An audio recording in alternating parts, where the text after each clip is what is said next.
Nagsimula ang lahat sa isang ultrasound. Ang araw na nalaman kong may affair pala ang aking asawa at ang aking manugang. Isang matinding hiya sa buong pamilya, mga kababayan.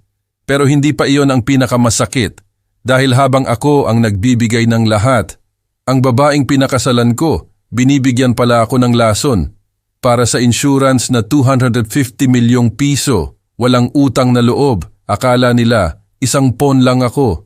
Pero hindi nila alam, may trump card ako, ang mga ebidensya, ang lihim na yaman ko.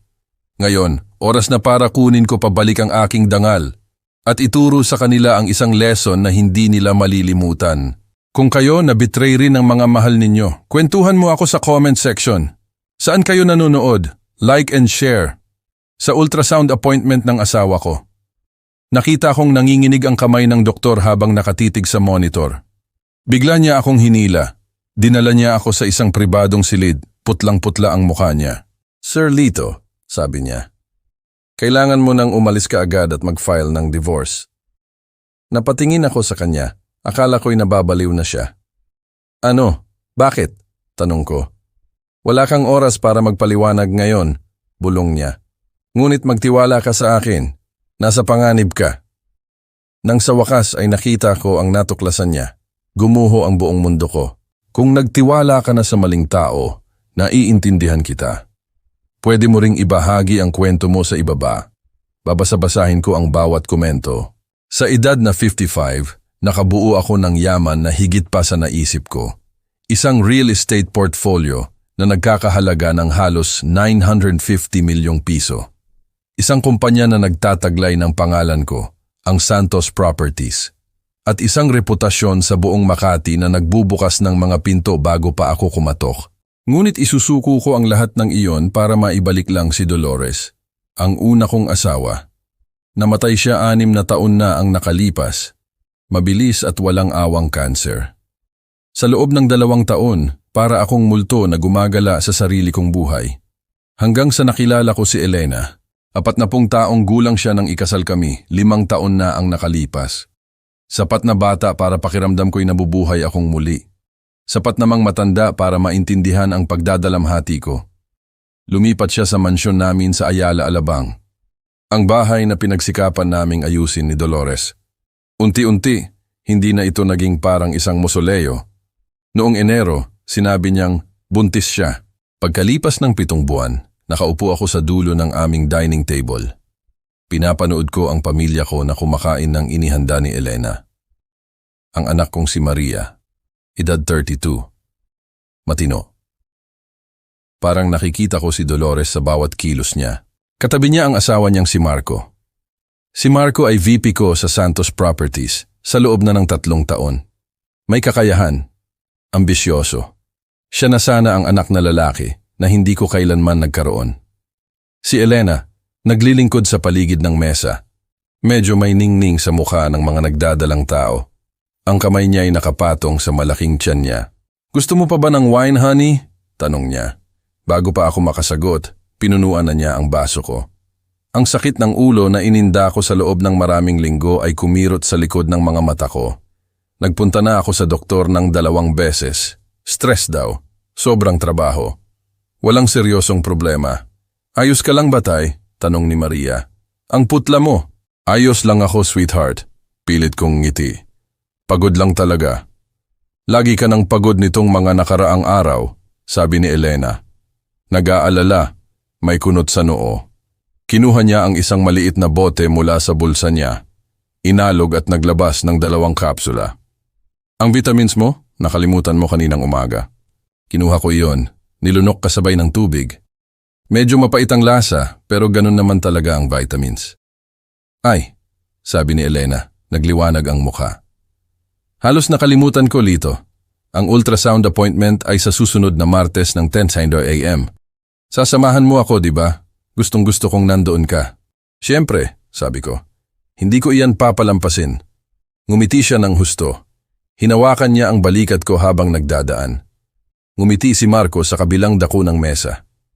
Ang galing, tay, sabi niya. Malaking sandali iyan, malalaman kung lalaki o babae. Malalaman natin ng magkasama, sabi ni Elena. Nakatuon ang mata niya sa akin. Ang init, ang pagmamahal. Perpekto. Nagbago ang usapan. Kinuwento ni Maria ang bago niyang client sa therapy practice niya. Binanggit ni Marco ang tungkol sa mga permit sa high-rise development namin sa BGC. Naaprubahan na. Magpapasimula na raw ang konstruksyon sa Hunyo. Tumawa si Elena sa isang bagay. Hinawakan ang kamay ko sa tapat ng mesa. Tiningnan ko sila. Ang pamilya ko, nagkakasama sa hapagkainan ko. Naramdaman ko ang isang bagay na hindi ko naramdaman simula nang mamatay si Dolores. Pasasalamat. Maliban lang sa kamay ni Marco na humawak sa balikat ni Elena nang inabot niya ang lalagyan ng tinapay. Sobrang tagal. 1 segundo na mas matagal kaysa sa normal. Maliban lang sa phone ni Elena na nag-vibrate ng 3 beses habang kumakain. At sa bawat pagkakataon, itinumba niya ito nang hindi tinitingnan. Maliban lang noong binanggit ko ang isang hotel charge sa company card namin noong nakaraang buwan. The Peninsula Manila. 45,000. Nagulat ako. Napakatahimik ng mukha ni Marco bago siya nagsalita. Client dinner tay. Ang pamilyang Garcia mula sa Cebu. Hindi ko matandaan na nililigawan namin ang pamilyang Garcia. Pero pagod ako. Lalong lumala ang sakit ng ulo ko. At ang pamilya ko ay narito. Buo. Masaya. Uminom ako ulit ng tubig. Hindi ko alam. Nilulunok ko na pala ang lason kasabay nito. Pagkalipas ng 3 araw, hindi ko na pwedeng balewalain ang sakit ng ulo. Nagising ako noong umagang iyon. Nakita kong bihis na si Elena. May kunot sa mukha niya dahil sa pag-aalala. Pinapanood niya akong nagpupumilit na umupo.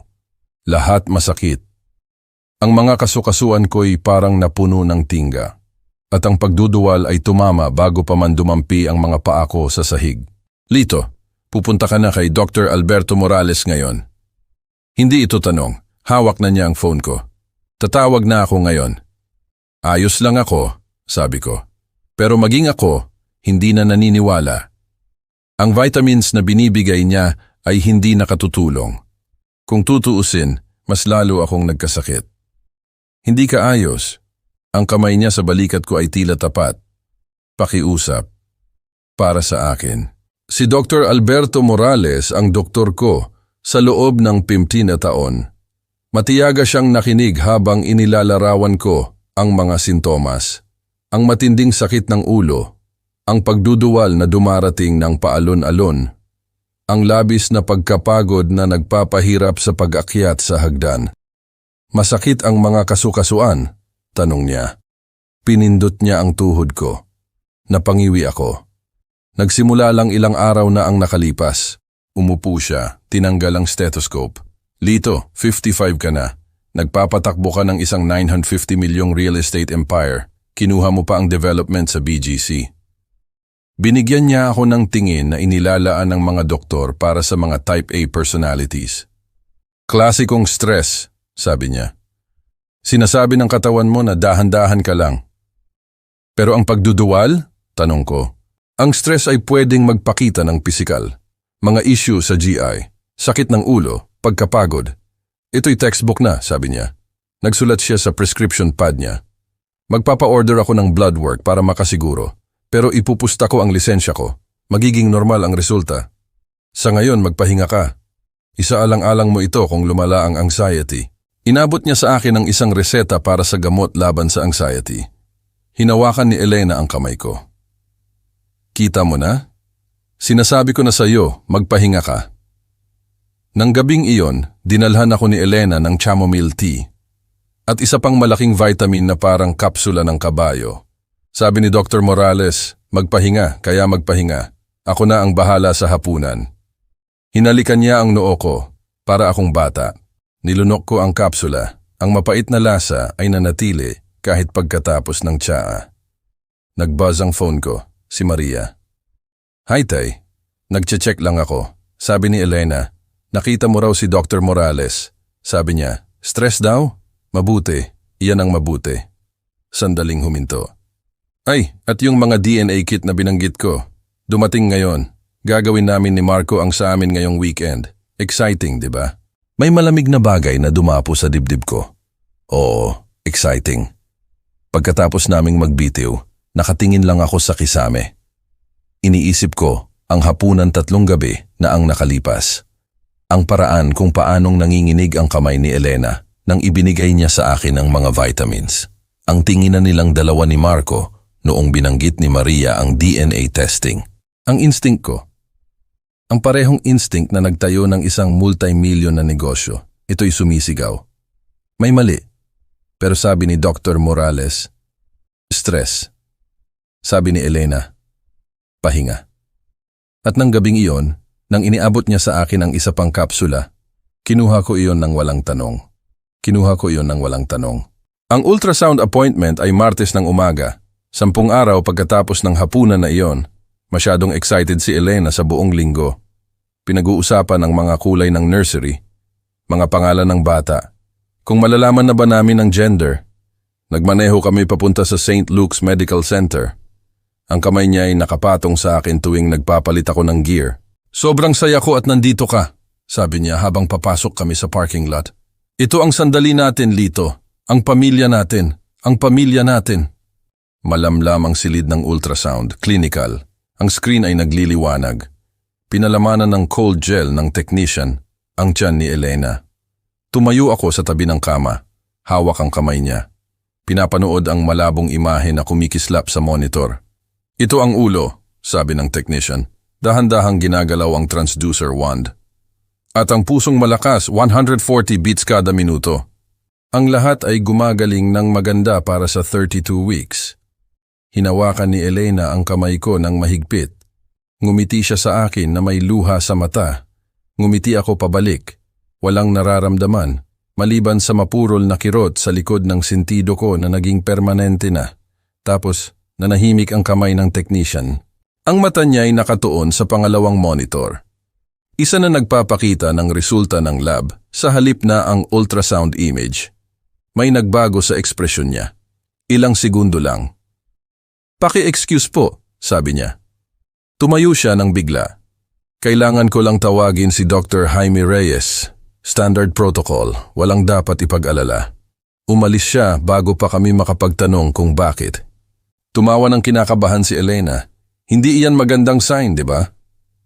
Sigurado akong ayos lang ang lahat, sabi ko. Pero masikip ang dibdib ko.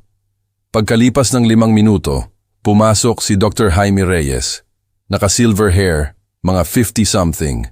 Ang uri ng kalmado. Authoritative na presensya. Siya na ang nagpaanak sa kalahati ng mga bata sa Makati sa loob ng 30 taon. Tumingin siya sa ultrasound screen, tapos sa lab monitor, tapos sa akin, tapos kay Elena. Mrs. Santos, may maganda akong balita. Ang sanggol ay perpektong malusog. Malakas ang tibok ng puso, tamang development, walang concern. Sandali siyang huminto. Pero kailangan ko lang po sanang kausapin ang asawa ninyo ng pribado.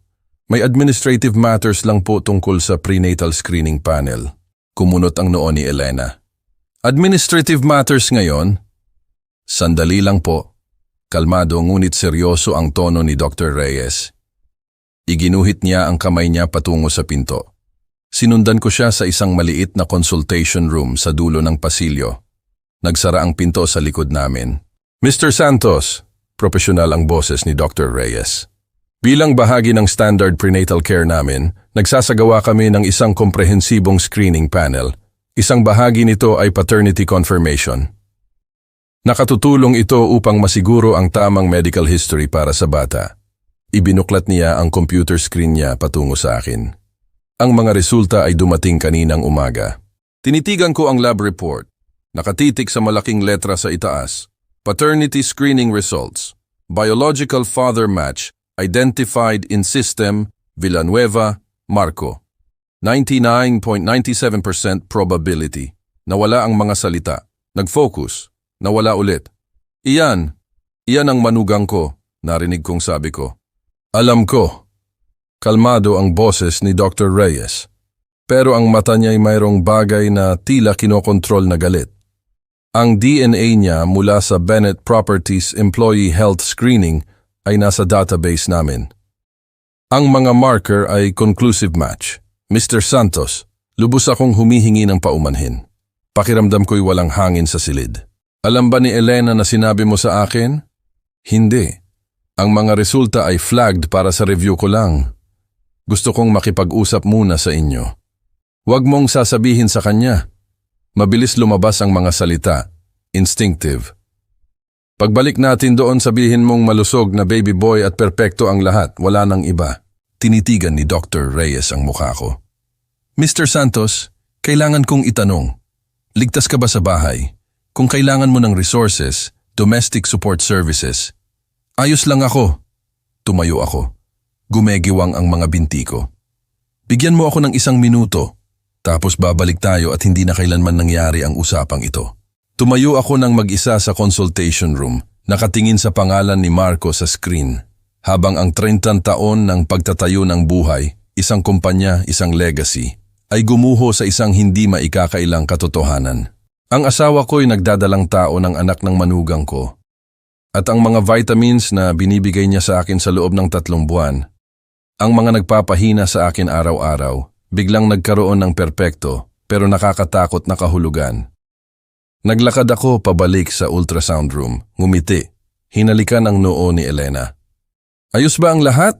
Tanong niya. Perpekto, sabi ko. Lalaki. Umiyak siya ng masayang luha. Hinawakan ko ang kamay niya habang tinatapos ni Dr. Reyes ang scan, nagsimulang mag-print ng mga larawan at nagbigay ng pagbati.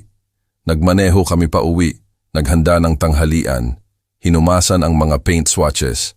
At nang umalis si Elena para sa prenatal yoga class niya ng hapong iyon, umupo ako sa home office ko, nakatingin sa ultrasound photo ng isang sanggol na hindi ko anak, at tinawagan ng isang tao na pinagkatiwalaan ko sa loob ng 32 taon.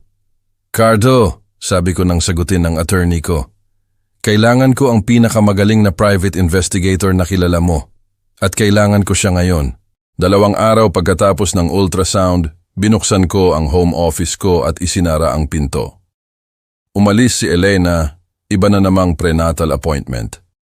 Bagaman ngayon, bawat appointment, bawat yoga class, bawat errand, pakiramdam ko'y isang kasinungalingan na masyado akong bulag para makita. Ibinuklat ko ang lahat sa mahogany desk ko. Bank statements, corporate credit card logs, calendars, phone records, keycard access reports. Lahat ng pwede kong kunin nang hindi nagdududa. Kung si Marco ang ama at sinabi ng DNA na 99.97% sigurado, kailangan may timeline. Isang window of conception. Katibayan na higit pa sa clinical numbers sa screen ni Dr. Reyes. Nagsimula ako sa anunsyo ni Elena na buntis siya, mid-January. Sinabi niya na 10 weeks na siyang buntis. May luha sa mata, kamay sa dibdib ko. Malambing ang boses. Magkakaroon tayo ng anak. 10 weeks noong Enero. Ibig sabihin, nagbuntis siya noong simula ng Nobyembre. Binuksan ko ang calendar app ko. Nobyembre 14 to 16, 2024. Cebu City, ang Commercial Real Estate Development Summit. Nagbigay ako ng keynote tungkol sa mga proyekto ng adaptive reuse. Umalis ako ng 3 buong araw. 2 gabi. Naalala ko dahil tumawag si Maria sa akin mula sa Tagaytay, parehong weekend. Nagmaneho siya para bisitahin ang kasama niya sa kolehiyo. Hindi raw niya gustong mamiss ang biyahe kahit wala ako. Ibig sabihin, si Marco ay nag-iisa sa Makati. Binuksan ko ang Corporate American Express statement ng Santos Properties at nag-scroll hanggang Nobyembre. Nobyembre 14, 6:23 p.m. The Peninsula, Manila, fee 45,000. Merchant code, lodging, coded as Client Entertainment, Garcia Prospect Dinner. Nobyembre 15, 8:47 p.m. Hall's Chop House, P 18,000, coded as Client Entertainment, Garcia Follow-Up. Ang mga Garcia ang pamilya sa development sa Cebu na binanggit ko sa hapunan ilang linggo na ang nakalipas. Ang mga sinasabi ni Marco na nililigawan. Maliban lang, hindi namin nakuha ang mga Garcia. Hindi kami nagkaroon ng pangalawang meeting dahil walang meeting. Tiningnan ko ang keycard access logs ni Marco sa gusali ng Santos Properties. Nobyembre 14, wala sa gusali. Nobyembre 15, walang entry na naitala. Nobyembre 16, pumasok ng 9:15 a.m. 2 buong araw na hindi naitala. 2 araw sa Peninsula, Manila. Habang ako'y nasa Cebu, at si Maria ay nasa Tagaytay. Tiningnan ko ang personal credit card statements ni Elena. Nobyembre 14 to 16, walang charge, walang spa, walang hotel, walang restaurant. Wala. Sinabi niya sa akin na nag-spa weekend siya kasama ang mga kaibigan niya sa kolehiyo. Girls weekend, sabi niya. Mga massage at wine at catching up. Walang transaction history. Walang ebidensya na umalis siya kahit saan. Nagpatuloy ako sa paghuhukay. Disyembre, Enero, Pebrero, Marso. Ang pattern ay lumabas na parang mga lamat na kumakalat sa yelo. Disyembre 8 to 9, nasa Davao ako, nakikipagkita sa mga institutional investors tungkol sa mixed-use development sa BGC. 2 araw, overnight stay. Amex ni Marco, Plantation Bay Resort, Cebu, 35,000, coded, client retreat, strategic planning. Ipinakita sa work calendar ni Maria na nag-cover siya ng mga evening clients nung mga gabing iyon. Statement ni Elena, blanco. Sinabi niyang may book club sa bahay ni Jennifer. Enero 12, nagkaroon ako ng outpatient surgery para sa torn meniscus. Maliit na procedure, pero nagpilit si Elena na manatili sa bahay para alagaan ako, para siguraduhin na magpapahinga ako. Nagpapasalamat ako, maliban lang, ipinakita ng corporate AMX ang isang charge ng gabing iyon. Renaissance Makati, 18,000. Note ni Marco. Working late on BGC permits. Grabbed a room to avoid the late drive home. Maliban lang, nasa bahay si Maria ng gabing iyon. Tinawagan ko siya para kumustahin ako. Binanggit niya na nag-text si Marco na matatagalan siya sa office. Hindi sa office, sa isang hotel. Habang iniisip ng asawa niya na nagtatrabaho siya at ako'y nakadroga sa gamot laban sa sakit pagkatapos ng surgery. Pebrero 20, birthday dinner ni Maria sa Peninsula Grill. Family celebration. Maliban lang, dumating si Marco ng 30 minuto na huli, humihingi ng paumanhin para sa isang work emergency sa contractor. Ipinakita ng AMX ang isang charge ng 6:14 p.m. sa Peninsula, Manila. Room service, 6,500. Kasama niya si Elena bago pumunta sa birthday dinner ng sarili niyang asawa. Umupo ako sa upuan ko, nakatingin sa spreadsheet na ginawa ko. Bawat puwang sa travel schedule ko. Bawat gabi na nagtatrabaho ng matagal si Maria o nagbibiyahe. Bawat gabi na abala ako o nakagamot o simpleng nagtitiwala. Maingat sila. Kinode ang mga charge bilang business expenses. Inurasan ang mga meeting nila sa paligid ng mga puwang sa schedule naming dalawa. Gumawa ng mga alibis, yoga, book clubs, late work nights, client dinners. Pero hindi sila naging maingat ng sapat. Hindi ito pagkakamali. Hindi ito simula ng passion na sumakop sa magandang pagpapasya. Ito'y kalkulado. Sinadya. Isang buwang affair inorasan ng eksakto sa paligid ng pagkawala ko at ang kakulangan ng availability ng anak ko. At ang sanggol, ipinaglihi noong Nobyembre, inanunsyo noong Enero, ay bahagi na ng plano sa simula pa lang. Nagbuzz ang phone ko sa desk. Text mula kay Elena. Tapos na ang appointment, pauwi na. Gusto ko bang bumili siya ng dinner? Gusto niya yung Thai place na gusto ko. Tinitigan ko ang mensahe. Ang masiglang emoji. Ang kaswal na pagmamahal. Nag-type ako pabalik. Sige, kahit anong gusto mo. See you soon. Tapos, binuksan ko ang isang bagong document at nagsimulang ikatalogo ang lahat. Dates, charges, hotels, timelines, cross-references. Bawat piraso ng ebidensya na magpapatunay na lampas sa DNA, lampas sa pagdududa, eksakto kung ano ang nangyayari sa sarili kong pamilya. Habang ako'y nakangiti at nagbibigay ng vitamins at nagpaplano para sa isang kinabukasan na laging kasinungalingan, ang asawa ko at ang manugang ko'y nagkaroon ng affair sa loob ng higit sa 1 taon. At ngayon, sisiguraduhin kong malalaman ng lahat. Sumagot si Cardo sa pangalawang ring. Lito, anong problema? Lagi niya akong nababasa, kahit sa phone. Magkaibigan kami simula pa noong law school, 30 taon ng business deals, golf games, at ang uri ng pagkakaibigan na hindi nangangailangan ng pagkukunwari. Kailangan kitang makita ngayon sa isang pribadong lugar. Pagkalipas ng 20 minuto, nakaupo ako sa tapat niya sa isang back booth sa isang coffee shop sa Legazpi Village. Ang dami ng tao sa umaga ay nagbigay ng takip Inilabas ko ang printed DNA results sa mesa ng walang salita. Nagbasa si Cardo ng tahimik. Ang mukha niyang abogado ay maingat na neutral. Nang tumingin siya, ang mata niya ay mayroong bagay na hindi ko kailanman nakita. Galit. Para sa akin. Diyos ko, Lito. Mayroon pa. Ipinakita ko sa kanya ang timeline, ang mga hotel charge, ang insurance policy. Lahat ng pinagsama ko kahapon. Nanatiling kalmado ang boses ko, pero nanginginig ang kamay ko habang binubuklat ang mga pahina. Iniabot ni Cardo ang kamay niya sa mesa, hinawakan ang balikat ko. May kilala ako, Ret Police Major Alex Perez, nagpatakbo ng malalaking krimen sa Southern Police District sa loob ng 10 na taon bago maging private. Kung mayroon pang makikita niya. At discreet siya. Hindi ito mapupunta sa society pages. Ang office ni Major Alex Perez ay nasa itaas ng isang bookstore sa isang lumat masikip na pasilyo, mapupuntahan lamang sa pamamagitan ng isang makitid na hagdanan. Ang taong sumagot sa katok ko ay tila isang taong gumugol ng 20 taon sa pagharap sa pinakapangit na mga sekreto ng Makati. Huli na sa 40s, mukhang veterano, mata na walang pinalalampas, naka-jeans at button down, walang tie, may kamay na kayang magdala ng sarili kung kailangan. Mr. Santos, tawag niya. Mahigpit ang pagkamay.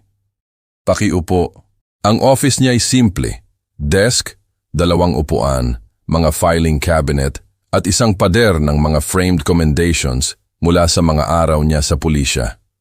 Walang wedding ring, walang personal photos. Isang taong nagpapanatili ng distansya mula sa gulo na iniimbestigahan niya. Sabihin mo sa akin kung anong kailangan mo, sabi niya habang kumukuha ng legal pad. Ipinaliwanag ko ang lahat, ang resulta ng DNA, ang timeline, ang affair ni Marco at Elena, ang mga hotel charge, ang insurance policy. Nagkuha siya ng notes sa maayos na shorthand, nagtatanong paminsan-minsan. Malinaw na iniisip na niya ang 3 hakbang pasulong. Access, sabi niya nang matapos ako. Kailangan ko ang lahat. Financial records, schedules, phone bills kung makukuha mo nang hindi sila napapansin, corporate accounts, personal accounts, credit cards. Sandali siyang huminto at pinag-aralan ako ng matatalim niyang mata. At kailangan kong magtanong sa iyo ng isang bagay na personal. Gaano nakatagal mong nararamdaman na may sakit ka? Nagulat ako. Ako? Ano? Ang putla mo. Kinuha mo ang sentido mo ng 2 beses simula nang umupo ka. Nanginginig ang kamay mo, prangka niyang sabi. Hindi nag-aakusa. Gaano katagal? 3 buwan. Siguro mas matagal. Sakit ng ulo, pagduduwal, pagkapagod. Sabi ng doktor ko, stress. Hindi nagbago ang ekspresyon ni Alex, pero may kumislap sa mata niya. Magdadagdag kami ng medical investigation sa scope. Background check kay Elena Santos, kumpletong work-up, bawat lugar na tinirhan niya, bawat pangalan na ginamit niya. Financial forensics kay Marco. At gusto ko ng kumpletong accounting ng lahat ng kinain mo sa loob ng 3 buwan. Sa tingin mo? Sa tingin ko, hindi ako naniniwala sa mga pagkakataon. Ibinuklat niya ang isang contract sa mesa. 800,000 retainer. Mabilis akong magtrabaho, tahimik akong magtrabaho, at thorough akong magtrabaho. Walang sino man ang makakaalam na naghahanap ako, maliban kung gusto mong malaman nila. Pumirma ako ng walang pag-aalinlangan. Habang umaalis ako, bumaba sa makitid na hagdanan pabalik sa Legazpi Village. Nag-buzz ang phone ko. Elena, nasaan ka? Nag-aalala ako sa iyo. Tinitigan ko ang mensahe, nag-type ako pabalik. Meeting with contractor. Home soon. Ang una kong kasinungalingan sa kanya. Hindi ito ang huli. Pagkalipas ng 3 araw, tumawag si Alex habang nagkukunwari akong nagre-review ng blueprints sa bahay. Umalis si Elena para sa isa na namang doctor's appointment. O iyon ang sabi niya. Lito, kailangan mong pumunta sa office ko at dapat umupo ka pagdating mo. Nakarating ako doon sa loob ng 15 minuto. Ang office ni Alex ay pakiramdam ko'y mas maliit kaysa sa naaalala ko. Ang mga Manila folder ay nakakalat sa desk niya para bang kamay ng isang dealer. Tumayo siya nang pumasok ako Ang ekspresyon niya'y maingat na neutral. Upo, sabi niya ng mahina. Binuksan niya ang unang folder at nagsimulang maglabas ng mga larawan, 8x10s, color, may timestamp. Bawat isa ay isang maliit na pagsabog. Mayo 18, 2025, 2:30 p.m. The Peninsula, Manila, ang silver Mercedes ni Elena sa parking lot. Ang black Audi ni Marco sa tabi nito. Ang sumunod na larawan ay nagpakita sa kanila sa pagitan ng mga kotse. Ang kamay ni Marco ay nasa ibabang likod ni Elena. Ang mukha ni Elena ay nakaharap sa kanya. Ang pangatlo ay nakuhanan ang halik, hindi isang peck, kundi ang uri ng halik na nagsasalita ng pagsasanay, ng pamilyar. Dumating sila ng hiwalay sa loob ng 5 minuto, sabi ni Alex. Standard procedure para sa mga taong sumusubok na huwag makita. Marami pang larawan, sinundan sila sa lobby. Nakita ng kamay ni Marco ang kamay ni Elena habang naghihintay sila sa elevator. Sa kamera ng elevator, ang kamay niya ay nasa buhok ni Elena. Ang katawan ni Elena ay nakasandal sa kanya, kahit malaki na ang tiyan niya. 2:47 p.m. Third floor hallway, room 3007. Binuksan ni Marco ang pinto. Nauna si Elena na pumasok. Nagsara ang pinto. 5:15 p.m. Parehong hallway. Lumabas sila ng hiwalay. Nauna si Elena, naghahanap sa phone niya, inaayos ang damit niya. Si Marco, 2 minuto pagkatapos, inaayos ang tie niya. Hindi ako makahinga. Miyerkules ito. 3 araw na ang nakalipas. Habang ako'y nasa site sa BGC, talagang nagtatrabaho. Inilabas ni Alex ang isang credit card statement. Santos Properties Corporate American Express. Villanueva, Marco. Line item, The Peninsula, Manila. Client entertainment, 22,000. Iyan ay embezzlement, sabi ni Alex. Paggamit ng pondo ng kumpanya para sa mga personal na gastos, felony. Tinitigan ko ang mga larawan, ang kamay ni Elena sa dibdib ni Marco, ang mga daliri ni Marco sa buhok ni Elena, ang madaling intimacy nito. Hindi lang ito sex. Ito'y isang relasyon, isang paralel na buhay na itinayo nila habang ako'y pumipirma ng mga insurance paper at lumulunok ng lason. Gaano nakatagal mo silang binabantayan? Tanong ko. 3 araw, nagkita sila ng 2 beses, Miyerkules sa Peninsula, kahapon sa isang development site sa Pasig. Ang property mo, walang laman na lot. Sandali siyang huminto. Hindi ito tapos, ito'y nagpapatuloy. Ang pagduduwal ay tumama ng husto. Nakarating ako sa trash can niya bago ako sumuka. Ang katawan ko'y tumatanggi sa ebidensya, kasabay ng lahat ng iba pa, breakfast, ang vitamins na ibinigay sa akin ni Elena kaninang umaga, ang huling mga piraso ng buhay na akala ko'y nabubuhay ako. Inabutan ako ni Alex ng tubig. Walang komento. Mayroon pa, sabi niya nang makaupo ako. Sinimulan niya ang background check kay Elena at inilabas ang isa pang folder sa mesa, mas makapal kaysa sa una. Si Elena Santos ay hindi umiral bago ang 2019. Tiningnan ko siya, hindi ko naintindihan. Ibig kong sabihin, literal.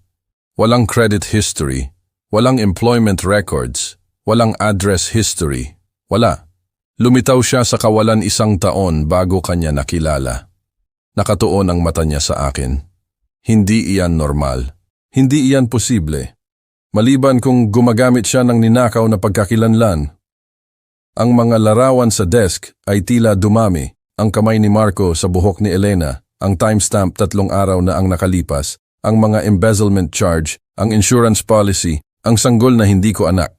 At ngayon ito, ang asawa ko, hindi man lang siya ang sinasabi niya. Sinong pinakasalan ko? Bulong ko. Iyan ang aalamin ko. Pero una, kailangan mong sabihin sa anak mo na ang asawa niya ay isang taksil. Tinext ko siya ng gabing iyon. Pwede ba tayong magkita bukas? Tayo lang. Kailangan kong pag-usapan ang alahas ng nanay mo. Isang kasinungalingan. Pero kailangan. Hindi pwedeng malaman ni Marco. Nagkita kami kinabukasan sa Ayala Triangle Park. Umupo siya sa tabi ko sa isang bench. Ang sikat ng araw ng Mayo ay pakiramdam ko'y obscene laban sa gagawin ko. Tay, anong problema? Mukha kang masama. May kailangan akong ipakita sa iyo. Nanginginig ang kamay ko habang inilalabas ko ang DNA report. Maria, sobrang sorry ko. Nagbasa siya ng tahimik. Pumutla ang mukha niya. Ito'y prenatal test ni Elena, pero sabi, nakita ng mata niya ang linya, paternal match, Marco Villanueva, 99.97%. Siguro may pagkakamali. Maliit ang boses niya, parang bata. Hindi gagawin niyan ni Marco. Hindi niya pwedeng gawin. Inabot ko sa kanya ang envelope ng mga larawan. Hindi siya nagsalita. Hinayaan ang mga imahe na magkwento ng hindi ko kayang sabihin ng malakas. Tiningnan niya ang una, tapos ang pangalawa. Nagsimulang manginig ang kamay niya. Kailan? Bulong niya. Miyerkules. 3 araw na ang nakalipas. Pero Maria, inilabas ko ang mga hotel charge noong Nobyembre. Nangyayari ito sa loob ng hindi bababa sa 7 buwan. Siguro mas matagal. Kasama si Elena. Binasag ang boses niya. Ang madrasta ko, ang babae na hindi niya matapos. Ang hagulgol ay nagmula sa kung saan, isang tunog na hindi ko narinig simula ng libing ni Dolores. Bumili lang kami ng bahay, Tay. Sisimulan na naming subukan na magkaroon ng anak. Akala ko, hinila ko siya sa balikat ko. Hinayaan siyang umiyak sa shirt ko, gaya ng ginawa niya noong bata pa siya, at nasaktan siya ng mundo. Maliban lang, sa pagkakataong ito, hindi ko pwedeng ayusin ito gamit ang ice cream at Disney movie. Sa pagkakataong ito, sinira ng mundo ang isang bagay na fundamental. Gaano mo nakatagal alam? Tanong niya habang hinihila niya ang sarili niya. Ang resulta ng DNA ay dumating Martes, ang mga larawan kahapon. At hindi mo kaagad sinabi sa akin, kailangan kong maging sigurado. Kailangan ko ng ebidensya na hindi mo maikakaila. Dahil alam ko, binasag ang boses ko, alam kong sisirain ka nito. Tahimik siya sa loob ng mahabang sandali, nakatingin sa labas ng park. Nang tumingin siya pabalik sa akin, may nagbago sa mata niya. Ang lambot ay tumigas, naging matalim. Anong gagawin natin? Ang 4 na salita. Hindi anong dapat kong gawin o hindi ako makapaniwala. Anong gagawin natin? Ang anak ko. Ang matalino, malakas kong anak. Nagtatanong kung paano kami lalaban. Titipunin namin ang lahat. Si Alex ay nag-iimbestiga pa rin. Gumagamit si Elena ng ninakaw na pagkakakilanlan. Si Marco'y nag-e-embezzle ng pondo ng kumpanya. Mayroon pa rito bukod sa isang affair. Pero kailangan nilang isipin na hindi natin alam. Magagawa mo ba iyon? Magkunwari na normal ang lahat? Tumawa siya, mapait pero maliwanag. Ngumiti sa taong nakikipagtalik sa madrasta ko habang nagpaplano ng pamilya sa akin. Pinunasan niya ang mata niya, inayos ang balikat niya. Oo, magagawa ko iyon. At Tay, kapag handa na kami, kapag nasa atin na ang lahat, sisirain namin sila. Sisirain namin sila. Sabi niya. At ang malamig na kasiguraduhan sa boses niya ay parehong nakakatakot at kahanga-hanga. Nang gabing iyon sa hapunan, ang pagpipilit ni Elena sa family meals 3 beses sa isang linggo, pinanood ko si Maria nang ngumiti kay Marco sa tapat ng mesa. Pinanood siyang magtanong tungkol sa araw niya, tumawa sa mga joke niya, hinawakan ang kamay niya para bang walang nagbago. Ngumiti si Marco pabalik, walang kamalay-malay. Hindi ako kailanman naging mas mapagmataas sa anak ko. Tumawag si Alex kinabukasan. Kailangan mong makita ito, sabi niya. Si Elena Santos ay isang multo. Nasa office niya ako sa loob ng 20 minuto. May mga document siyang nakakalat sa desk niya para bang ebidensya sa isang crime scene. Sa gitna, isang death certificate, opisyal na selyo, Linda Marie Bennett. Ipinanganak Marso 14, 1984. Namatay Hulyo 8, 2014. Cause, motor vehicle accident. Place, Austin, Texas. Ang asawa mo, sabi ni Alex ng mahina, ninakaw ang pagkakakilanlan ng isang patay na babae. Tinitigan ko ang certificate. Ang tunay na Linda Bennett ay 30 taong gulang nang mamatay, 12 taon na ang nakalipas. Ang babaeng nakatira sa bahay ko, natutulog sa kama ko, nagdadalang tao ng sinasabi niyang anak ko. Ginagamit niya ang pangalan ng babaeng ito, ang social security number niya, ang buo niyang pagkakakilanlan sa loob ng hindi bababa sa 5 taon. Paano? Hindi tunog na sa akin ang boses ko. Naglabas pa si Alex ng mga document, isang birth certificate, mga lumang school records mula sa Austin. college transcripts mula sa UT Austin. Tapos wala. Kumpletong pagtigil noong Hunyo 2014. Ang tunay na Linda Bennett ay nag-iisang anak. Namatay ang mga magulang niya noong nasa kolehiyo siya. Drunk driver. Walang malapit na kamag-anak. Nagtatrabaho bilang graphic designer. Hindi nakikialam. Perpektong target para sa identity theft, sabi ni Alex. Isang tao na may matibay na paper trail, pero walang sino man na natira para mapansin na wala na siya. Inilabas niya ang isa pang document. Ang asawa mo, kung sino man siya, nagsimulang gamitin ang pagkakakilanlan na ito noong 2019. Iyon ang nangyari. Ang Linda Bennett ay biglang lumitaw muli pagkatapos ng 5 taon na patay.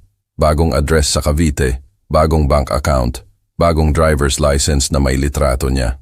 Tiningnan ko ang litrato ng driver's license, ang mukha'y kay Elena. Ang pangalan ay kasinungalingan. Ang marriage license na pinirmahan mo noong 2020. Tinapik ni Alex ang isa pang papel. Inihain gamit ang ninakaw na social security number. Technically, ang kasal mo'y baka hindi man lang legal. Kung kasal pa rin siya sa ilalim ng tunay niyang pagkakakilanlan, o kung hindi niya maayos na naitatag ang maling iyon, ito'y fraud sa minimum. Posibleng bigamy. Sino siya? Tanong ko. Ang tunay niyang pangalan. Iyan ang ginagawa ko. Nakahanap ako ng ilang digital footprints, mga online account na tila nakakabit pabalik bago ang 2019. Isang Michelle Torres ang lumilitaw sa ilang database, katulad ng edad, katulad ng hitsura, pero pwede iyan isa pang ninakaw na pagkakakilanlan. Ang antas ng sophistication na ito. Tumingin siya sa mata ko. Lito. Nagawa na niya ito noon. Hindi ito gawa ng amateur. Ito'y isang taong alam kung paano mawala. At lumitaw muli bilang ibang tao. Kailangan ng pagsasanay iyan. Pakiramdam ko'y masyadong maliit ang silid. Nagpakasal ako sa isang estranghero. Mas masahol pa sa estranghero. Isang taong propesyonal na nanlilin lang sa mga tao, nagnanakaw ng mga pagkakakilanlan, gaya ng pagpapalit ng damit ng karamihan. Isang taong sinadya akong target-in. Nang nagkita kami, sabi ko ng dahan-dahan, sa charity auction noong 2019, sinabi niya sa akin na bago siya sa Makati, kakaalis lang mula sa Davao, para sa isang fresh start pagkatapos ng isang masamang break-up. Malamang, lahat iyon kasinungalingan, sabi ni Alex. Bawat kwento na sinabi niya sa iyo, bawat detail tungkol sa nakaraan niya, ipalagay mo na fiction iyon. Hindi namin alam kung sino ang babaeng ito, saan siya talaga nagmula, o anong hitsura ng tunay niyang history. Paano naman ang mga criminal record? Hindi pwedeng i-check nang hindi nalalaman ang tunay niyang pangalan. Pero kung kailangan kong tumaya, mayroon siyang history. Hindi mo matutunan na mag-forge ng mga document at magnakaw ng mga pagkakakilanlan ng ganito kalinis nang walang dating karanasan. At ang Makati hindi mura. Bago kanya nakilala, kailangan na kumukuha siya ng pera sa kung saan. Iniisip ko ang kadalian na sumama siya sa buhay ko. Ang charity auction kung saan kami nagkita. Pinili niya ba ako? Sinuri ba niya ako? Alam ba niya ang tungkol sa pera ko? Ang pagka-widower ko? Ang vulnerability ko? Hinihiling ko ang records mula sa mga kalapit na estado, patuloy ni Alex. Birth certificates, marriage licenses, death certificates. Kung gumamit siya ng ibang mga pagkakakilanlan, makikita namin ang pattern. At kung nagawa na niya ito sa iba, tumunog ang phone niya, tiningnan niya ang screen, tapos sumagot. Alex Perez, nakikinig siya. Dumidilim ang ekspresyon niya. Sigurado ka? Ipadala mo sa akin ang lahat. Ibinitin niya ang tawag. Tiningnan ako, mayroong tila awa. Lito, nakahanap kami ng match. Si Elena, o kung sino man siya, kasal na noon. Ang pangalan niya'y Richard Palma. Namatay siya noong 2013. Sandali siyang huminto. At ayon sa kapatid niyang babae, nakausap ko lang, namatay siya sa ilalim ng napakaduda na mga pangyayari. Ang pangalan niya'y Richard Palma. Namatay siya noong 2013, edad 58, mayaman. At di umano'y namatay dahil sa heart attack. Kinuha ni Alex ang isa pang file mula sa cabinet niya. Ibinuklat ang mga document sa desk niya. May precision ng isang taong naglalabas ng murder board. Richard Palma, Commercial real estate developer sa Davao City. Net worth 400 milyong piso nang mamatay siya. Inilabas niya ang isang larawan. Isang lalaking may uban sa sentido at mabait na mata. Mukha siyang ako pagkalipas ng 3 taon. Pinakasalan niya si Linda Bowman noong Enero 2011. Tinapik ni Alex ang isang marriage license. Nagkita sila sa isang charity function noong 2010, 6 na buwan pagkatapos mamatay ang asawa niya dahil sa cancer. Sinabi ni Elena sa kanya na interior designer siya, bago sa Davao, pagkatapos ng divorce. Lahat kasinungalingan, sabi ko. Lahat kasinungalingan. Sa loob ng 1 taon, nagsimulang magkasakit si Richard. Sakit ng ulo, pagduduwal, sakit sa kasukasuan, labis na pagkapagod. Sound familiar? Tumingin si Alex sa mata ko. Sabi ng doktor niya, stress, sobrang trabaho. Ang mga standard blood panels ay bumalik na normal. Nagreseta sila ng gamot laban sa anxiety. Inilagay ko ang kamay ko sa sentido. Anong nangyari? Namatay siya 18 buwan pagkatapos nilang ikasal. Pebrero 2013. Cardiac arrest, acute organ failure. Pinapremate siya ni Elena sa loob ng 48 oras. Sandali siyang huminto. Walang pagkakataon para sa pangalawang opinyon. Walang muling testing. Walang exhumation. At ang pera. For 400 milyon kay Elena, kinontra ng kapatid niyang babae, si Amanda. Inangkin ang undue influence. Sa huli, nakipagkasundo si Elena para sa 250 milyong piso at nawala. Kinuha ni Alex ang phone niya. Si Amanda ay naghihintay ng 12 taon para may maniwala sa kanya. Gusto kanyang makausap. Pinindot niya ang speaker. Mr. Santos. Boses ng babae. Texas accent. Pagod. At galit. Amanda Palma, sabi ni Alex, kasal ka sa babaeng pumatay sa kapatid ko. Sorry ako. Tumawag sa akin si Richard 2 linggo bago siya mamatay. Sabi niya, pakiramdam niya ay namamatay siya. Sinabi ko sa kanya na pumunta sa ospital, pero kinumbinsi siya ni Elena na stress lang iyon. Pinasag ang boses niya. Mr. Santos, binibigyan ka ba ng asawa mo ng vitamins? Bumaba ang sahig. Oo. Si Richard ay uminom ng vitamins tuwing umaga. Nagpilit si Elena. Pagkatapos niyang mamatay, ipinatest ko ang bote. Ginastos ko ang sarili kong pera. Dahil hindi makikinig ang pulisya, malinis iyon, pinalitan niya ang anumang ibinigay niya. Tumigas ang boses ni Amanda. Huwag kang kukuha ng kahit anong binibigay niya sa iyo. Hindi pagkain, hindi inumin, wala. At para sa Diyos, huwag mo siyang hayaang ipakremate ka. Ibinitin ni Alex ang tawag. Tahimik ang office, maliban sa magulo kong paghinga. Lito, sabi ni Alex ng mahina. Ang sakit ng ulo mo. Kailan nagsimula? 3 buwan na ang nakalipas. Siguro mas matagal. Kailan mo in-update ang will mo? Tinitigan ko siya. Enero, nagtanong si Elena na magdagdag ng life insurance.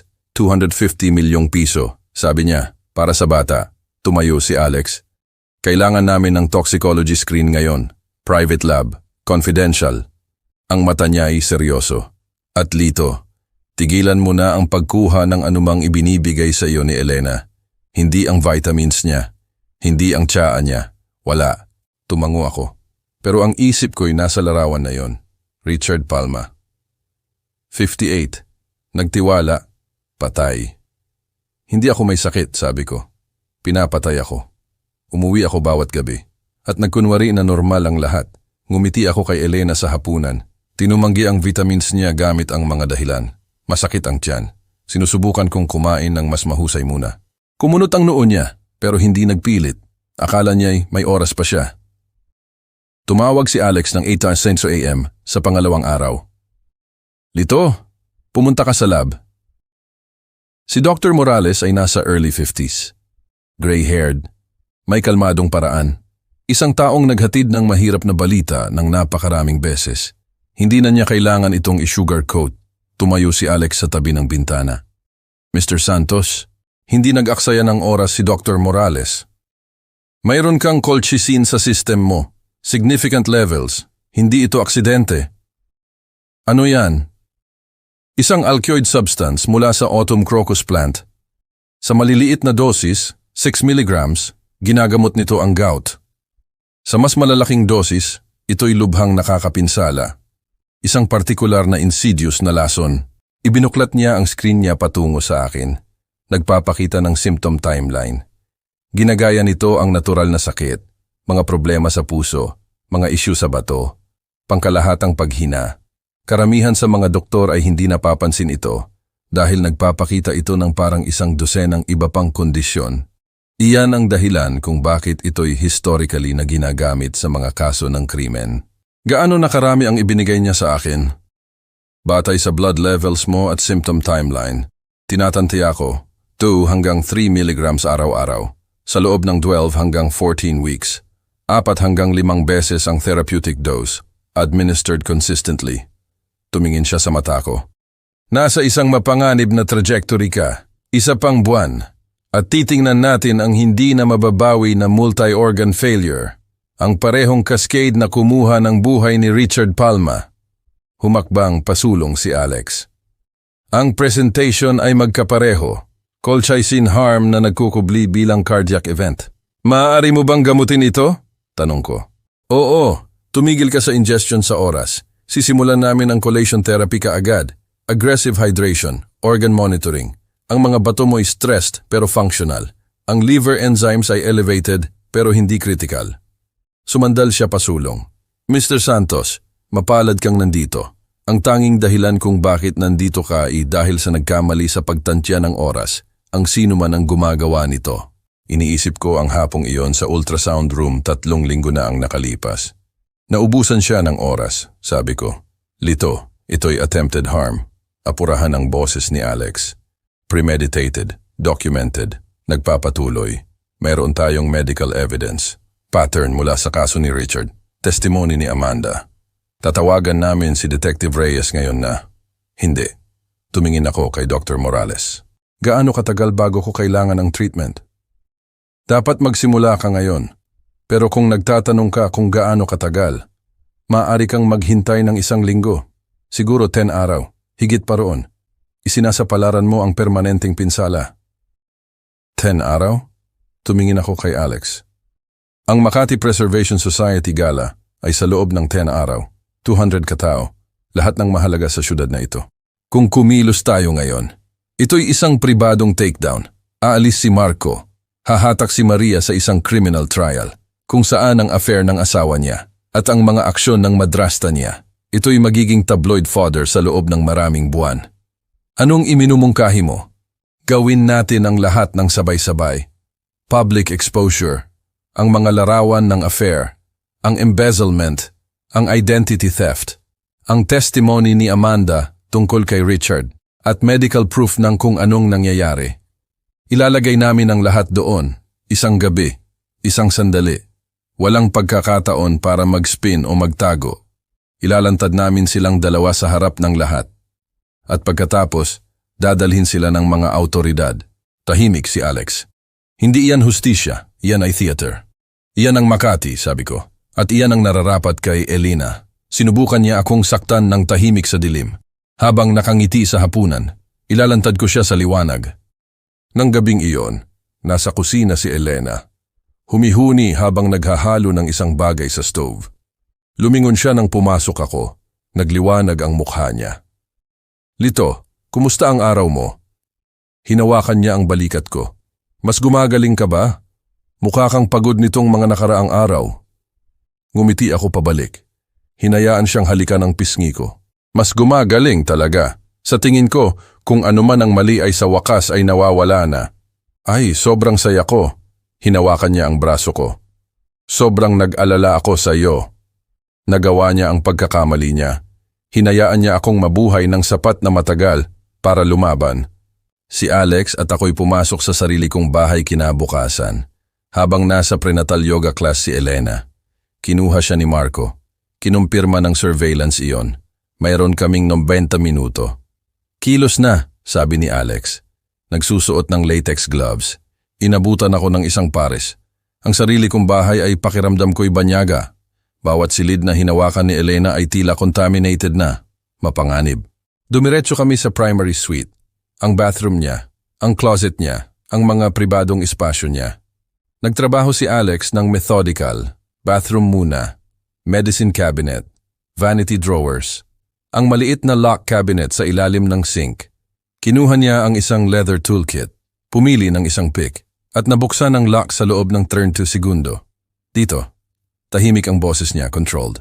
Sa loob, isang amber prescription bottle, labeled Vitamin B Complex, Santos Properties Wellness Program. Ang pharmacy label ay mukhang lehitimo, mukhang.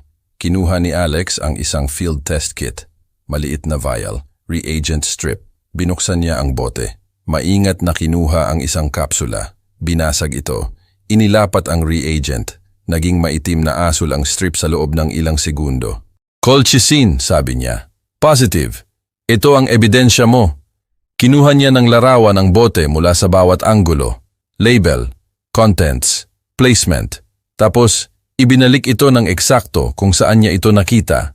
Nagpatuloy kami sa paghahanap. Ang nightstand ni Elena. May lock.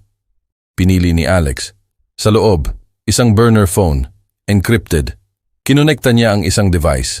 Nagsimulang kumopya ng data. Abutin ito ng 5 minuto. Habang nagtatrabaho siya, hinahanap ko ang closet niya.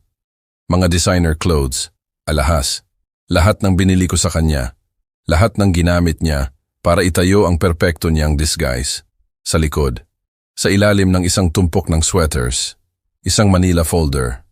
Binuksan ko ito. Mga life insurance documents. Ang pirma ko. Maliban lang, hindi ko kailanman pinirmahan ang mga iyon. Policy amount increased from 100 million to 250 million. Beneficiary, Elena Santos. Date, Enero 2025. Alex, tumingin siya. Nakita ang mukha ko. Tumawid sa silid. Sinuri ang mga document. Forgery, sabi niya ng prangka. Tinaasan niya ang policy mo nang hindi mo alam. I-forge ang pirma mo. Kinuha niya ng larawan ang bawat pahina. Marami pang document sa ilalim. Bank statements. Cayman Islands account. Balance, 6.5 milyong piso. Escape fund, bulong ni Alex. Naglalabas na siya ng pera sa loob ng maraming buwan. Sa ilalim ng folder, handwritten notes, sulat kamay ni Elena. Nakilala ko ito mula sa mga grocery lists. Birthday cards. Lahat ng maliliit na domestic lies. Marco, June. Timeline critical. After baby arrives cleaner. Policy pays 60 days post-event. Cayman transfer untraceable. Kinuha ni Alex ng larawan ang lahat. Nagpaplano siyang i-eliminate ka pagkatapos ipanganak ang bata, kunin ang insurance, at mawala kasama si Marco. Kalmado ang kamay ko habang ibinabalik ko ang lahat ng eksakto. Folder sa parehong posisyon, sweaters na nakatumpok sa parehong paraan. Walang bakas na nandito kami. Mayroon na tayong sapat, sabi ni Alex habang umaalis kami sa bedroom.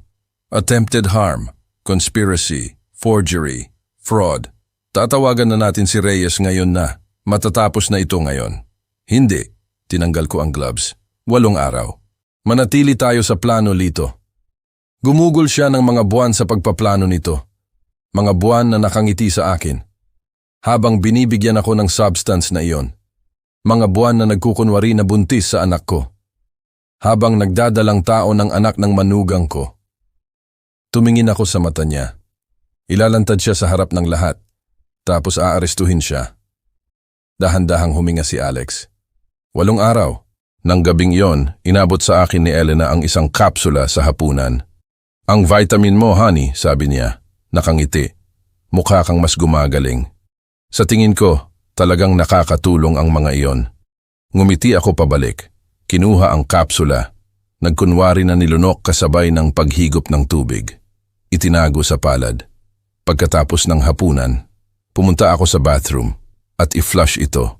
Pinanood itong mawala. Sa unang pagkakataon sa loob ng 3 buwan, natulog ako. Alam kong hindi na ako magigising na mahina. 8 araw. Ang Makati Preservation Society Annual Gala ay 8 araw na lang. 200 sa mga elite ng syudad ang nandoon, kasama si Elena, si Marco, si Maria, at ako. Nagkita muna kami sa office ni Alex.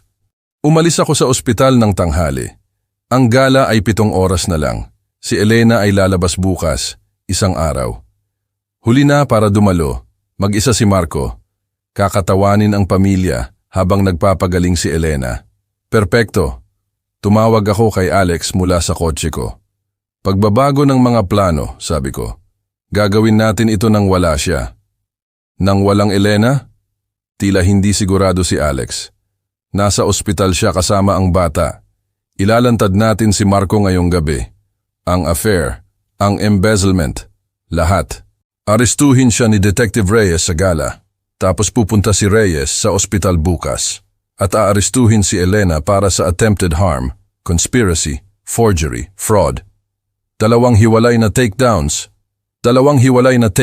kinumpirma ko. Ilalantad si Marco sa harap ng Makati Society. Aarestuhin si Elena sa isang kama ng ospital. Babagsak silang dalawa, hindi lang magkasama. Tahimik si Alex sa loob ng isang sandali. Si Maria, nandoon siya ngayong gabi.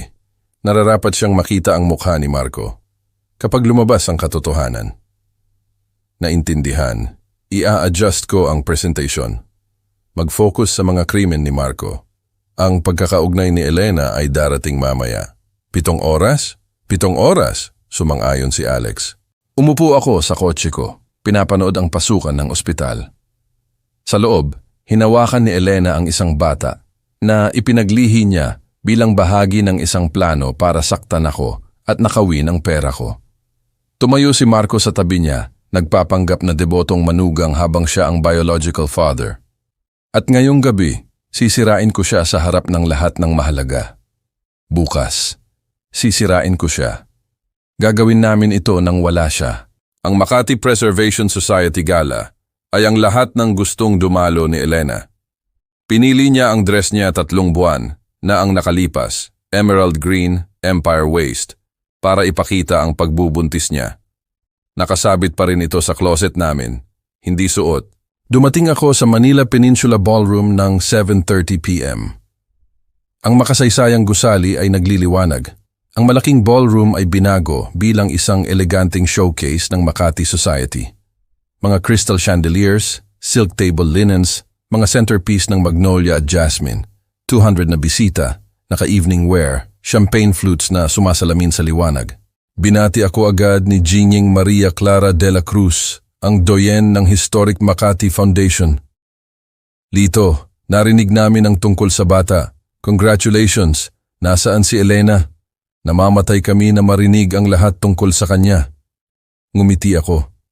Ayos siya at ang bata, nagpapahinga sa St. Luke's, utos ng doktor. Gusto niyang nandito, pero kailangan daw silang i-monitor overnight. Siyempre, ibigay mo ang pagmamahal namin sa kanya. Gumala ako sa gitna ng mga tao. Nakipagkamay, tumanggap ng pagbati, ginampanan ang papel ng mapagmataas na bagong ama, ang mapagbigay na philanthropist, ang pilar ng Makati Society. Lahat ng naging ako sa ibabaw. Dumating si Maria at Marco ng 7:45. Naka-navy blue si Maria, eleganteng, composed, maganda. Naka-best suit si Marco, ang kamay niya ay nasa likod ni Maria habang pumapasok sila, ang perpektong mag-asawa. Nakita ako ni Marco malapit sa bar. Tay, kumusta si Elena? Hindi niya sinasagot ang phone niya. Gusto kong i-check siya at ang bata. Natutulog siya, sabi ko ng madali. Kinuha ng ospital ang phone niya para makapagpahinga siya. Alam mo na siya. Tumawa siya, pero nakita ko ang tension sa balikat niya. May mali. Naramdaman niya ito. Ayos ka ba? Tanong ko. Oo. Big day lang kahapon. Marami sa isip ko. Kumpanya, business, ang bata. Lahat. Kung gayon, i-enjoy mo ngayong gabi. Karapat dapat ka. Ang cocktail hour ay dumaloy sa hapunan. Umupo ako sa head table kasama ang mayor, ang president ng Preservation Society, at si Cardo Santos. Si Maria at Marco ay 3 mesa ang layo. Sapat na malapit para makita ko sila. Sapat na malayo para sa appearances. Sinuri ko ang silid. Si Alex ay nasa AV booth sa pangalawang palapag at nagbigay ng banayad na thumbs up. Ready. Si Detective Reyes ay nasa labas kasama ang 4 na officer, warrants sa kamay, naghihintay ng signal ko. Nang 9:00 p.m., tumayo ang president ng society at tinapik ang baso niya. Bago kami magtapos, imbitahin natin ang aming pinakamapagbigay na sponsor, si Mr. Lito Santos. Magalang na palakpakan. Tumayo ako, ibinutones ang jacket at naglakad patungo sa podium. 200 katao ang tumingin sa akin. Mga kaibigan, kasamahan, mga taong kilala ko sa loob ng 30 taon. Ngumiti sila, wala silang ideya. Hinawakan ko ang podium. Magandang gabi. Gusto kong magsimula sa pag-uusap tungkol sa pagtitiwala. Kung ano ang ibig sabihin ng magtayo ng isang bagay, maniwala sa isang tao, at mag-invest sa isang kinabukasan na magkasama. Tahimik ang silid. Nakikinig. Tumingin ako kay Marco. At kung ano ang ibig sabihin kapag nasira ang pagtitiwalang iyon. Tumango ako kay Alex. Ang unang imahe, pakiusap. Kumislap ang screen. Biological father, Marco Villanueva. Probability, 99.97%. Katahimikan. Tapos gasps. Tumalon si Marco sa upuan niya. Baliw ito! Umupo ka, Marco. Hindi pa ako tapos. Hinila siya pabalik ng kamay ni Maria. Hindi mababasa ang mukha niya.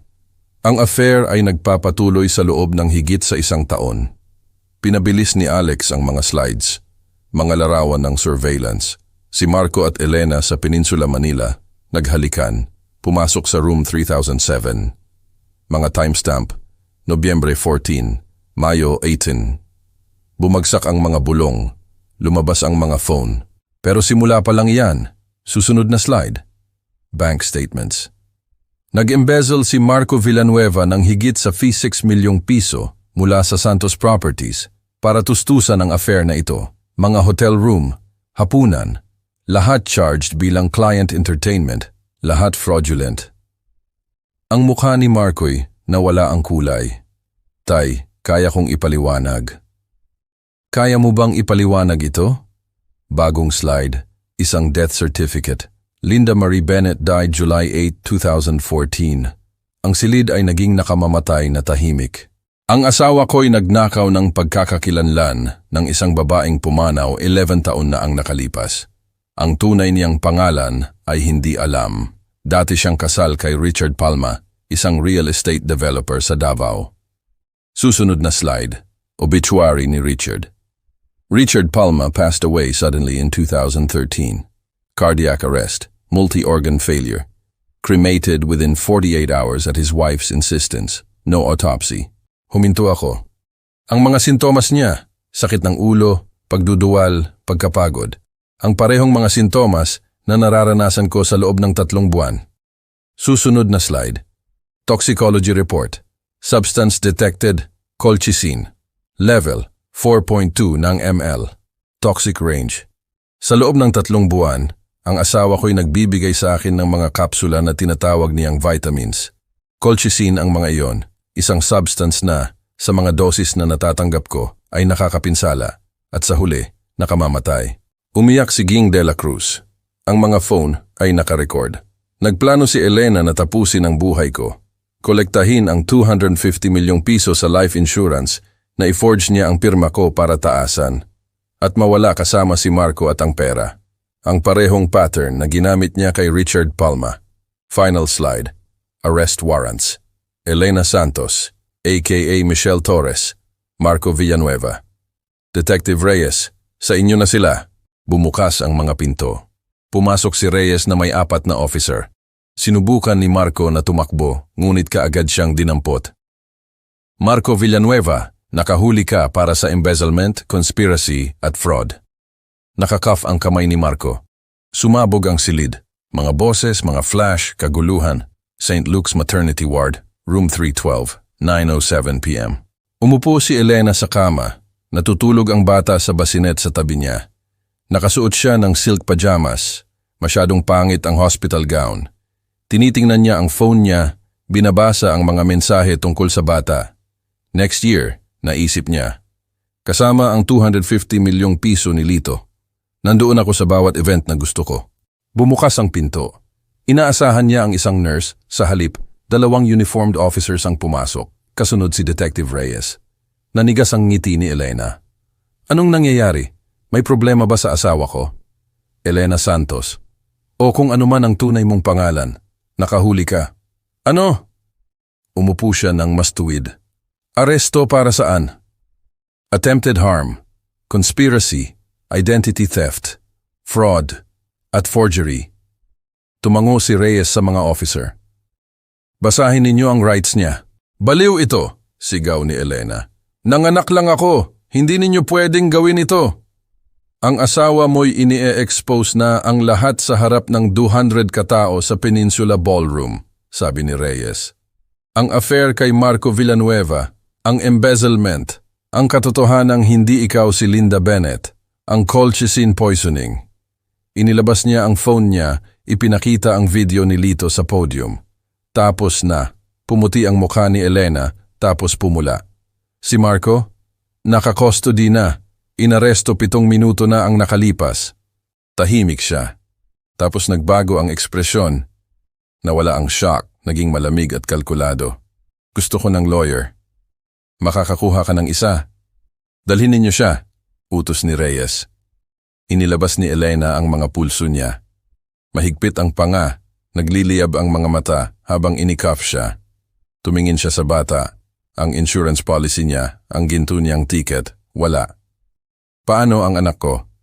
Hospital Social Services ang may custody. Ligtas siya. Inilabas nila siya. Hindi siya lumingon pabalik. Peninsula Ballroom. 9:15 p.m. Tumayo si Maria. Inabot sa kanya ang microphone. Marco. Malinaw at matatag ang boses niya. Minahal kita. Nagtiwala ako sa iyo. Gusto ko ng pamilya sa iyo. Sinira mo yon. Sandali siyang huminto. Mag-file ako ng separation bukas at nagpapasalamat ako sa Diyos, hindi kami nagkaroon ng mga anak. Sumabog ang silid sa palakpakan. Niyakap siya ni Ging Charles de la Cruz. Kinumayan ako ng mayor. Lumitaw si Cardo Santos sa tabi ko. Nag-buzz ang phone ko, text mula kay Reyes. Elena in custody, baby safe. Both suspects transported. It's done. Habang dinadala si Marco palabas na naka-handcuff, tumingin siya pabalik sa akin. Hindi sa galit, may bahid ng kaluwagan. Pumutok ang balita sa lahat ng news outlet bago maghating gabi. Makati Real Estate Mogul exposes wife's conspiracy at charity gala. Nagising ako kinabukasan, mahigit 200 text messages. Mga news van sa labas ng bahay. Tumutunog ang phone ko nang walang tigil. Dumating si Cardo Santos ng 8:00 a.m. Huwag kang magsabi ng kahit ano sa press, sabi niya. Hindi isang salita. Ako na ang bahala. Mag-focus ka sa recovery. At kay Maria. Ang mga arrangement ay nangyari sa loob ng 48 oras. Nagpakita si Elena sa pamamagitan ng video mula sa detention center. Orange jumpsuit, hila ang buhok, walang make-up. Hindi siya mukhang ang babaeng ngumiti sa akin sa hapunan sa loob ng 5 taon. Tinumanggi ng judge ang bail. Flight risk is extreme. Gumamit ang defendant ng ninakaw na pagkakakilanlan, may hindi alam na tunay na pangalan, at may access sa mga offshore account. Remanded to custody, pending trial. Ang mukha ni Elena ay nanatiling blanco, malamig, kalkulado. Ang arraignment ni Marco ay in person. Umupo ang mga magulang niya sa likod. Umiiyak ang nanay niya, stone-faced ang tatay niya. Bail na itinakda sa 25 milyong piso. Binayaran nila iyon. Sa labas ng courthouse, gumawa ng statement ang tatay niya sa press. Kami natatakot sa mga aksyon ng anak namin. Nagdala siya ng kahihiyan sa pamilya namin. Makikipagtulungan kami ng lubusan sa mga autoridad. Public disownment, mabilis at brutal. Nag-file si Maria ng separation 3 araw pagkatapos ng gala. Fraud, infidelity, emotional harm. Ipinaliwanag ni Cardo habang nire-review ang paperwork, ang Pilipinas ay nagpapahintulot ng expedited proceedings sa mga kaso ng documented infidelity. 30 days, uncontested. Hindi lumalaban si Marco, pinayuhan siya ng lawyer niya na huwag.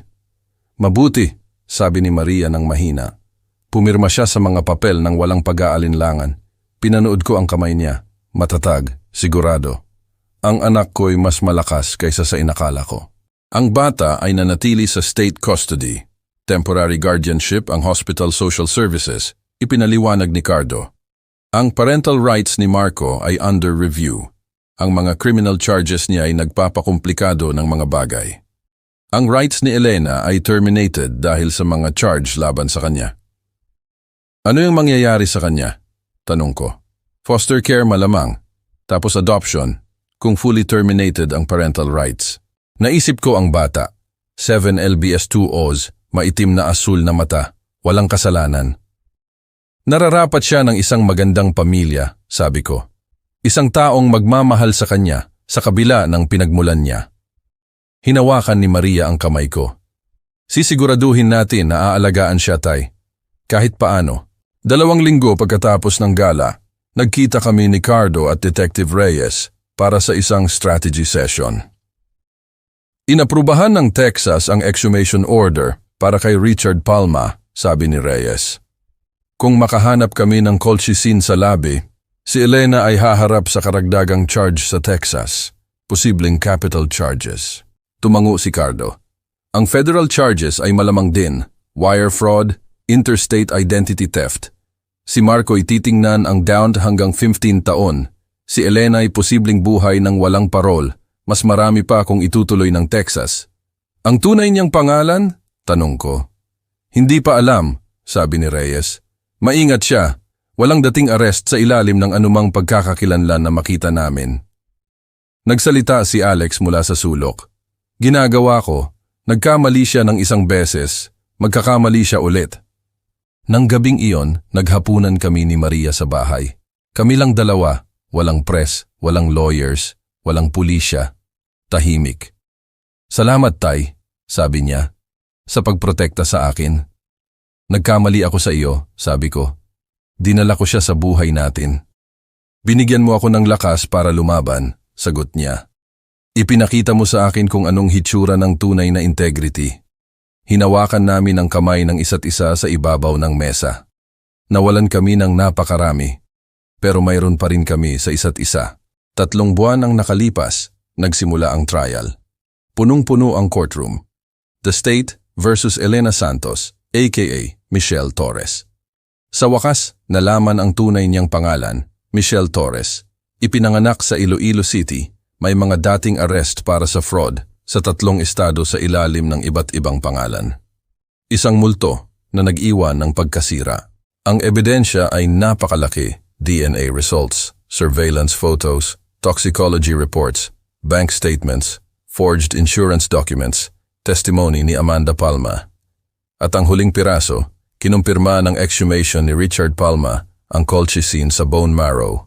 Nag-file ng hiwalay na charge ang Texas. Nagliberahan ng jury sa loob ng 4 na oras. We find the defendant Michelle Torres guilty on all counts.